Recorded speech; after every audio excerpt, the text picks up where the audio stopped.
There was the big, Japan feud with Tiger Mask and everything. And one thing probably most people won't know about Dynamite is that he briefly wrestled in Portland for a few months in between Stampede and going to the WWF. He had a feud with Kurt Hennig. And one of the things that's interesting is he wins the heavyweight title off Kurt Hennig in Portland. Was Don Owens pretty progressive in that regard, that he didn't really see Dynamite's size as a mark against him?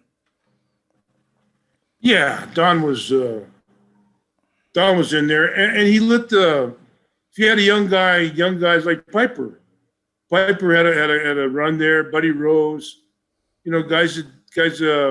Even Matt Bourne, his dad. I don't know if he took like a Piper clone, but he let young guys run their business and run their angles. I'm back to Lonnie Main. I remember when I first went in there, Lonnie Main, Moondog Main was calling a lot of they would call all their shots and how, and they only had one TV. They only programmed for that. They had the Tuesday night or the Saturday night television, and a Tuesday night big show, on every 3-4 weeks or whatever it happened to be. So they'd blow it off, but so they only programmed for that one show, and the rest of it was Elton Owens and stuff like that. So it wasn't. So the younger guys like Henning, Dynamite, those guys were probably running their own thing going.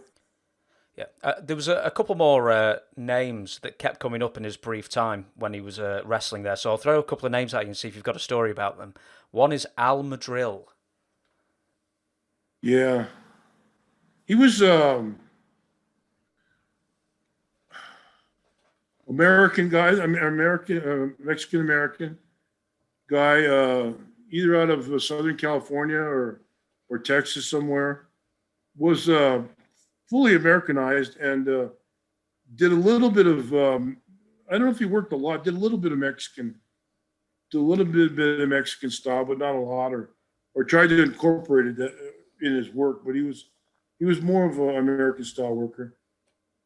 Good hand. I was around in Southern California for a little while, a couple of places. I'll give you another one that I know you must have a story or two on, Rip Oliver. Rip Oliver. I was never really. He was around. He was a good guy. He was one of the boys, and he was always liked by many.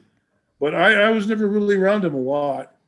I never spent. We'd be cross paths here and there. But I never really worked the territory or worked the time with him. So, a lot of those guys up there got shots up there and chance.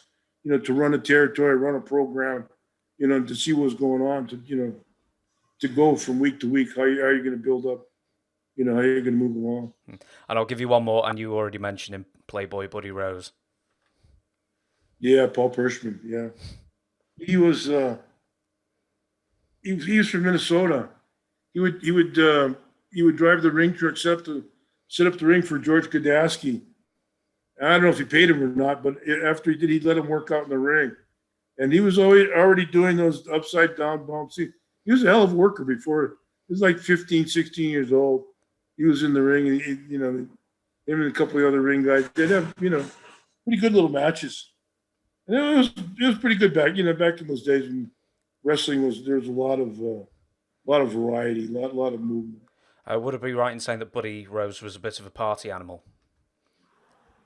With who? I'm sorry. Sorry, Buddy Rose. Would I be right in saying that he was a bit of a party animal? Yeah, I don't know so much a party animal, but he let his demons.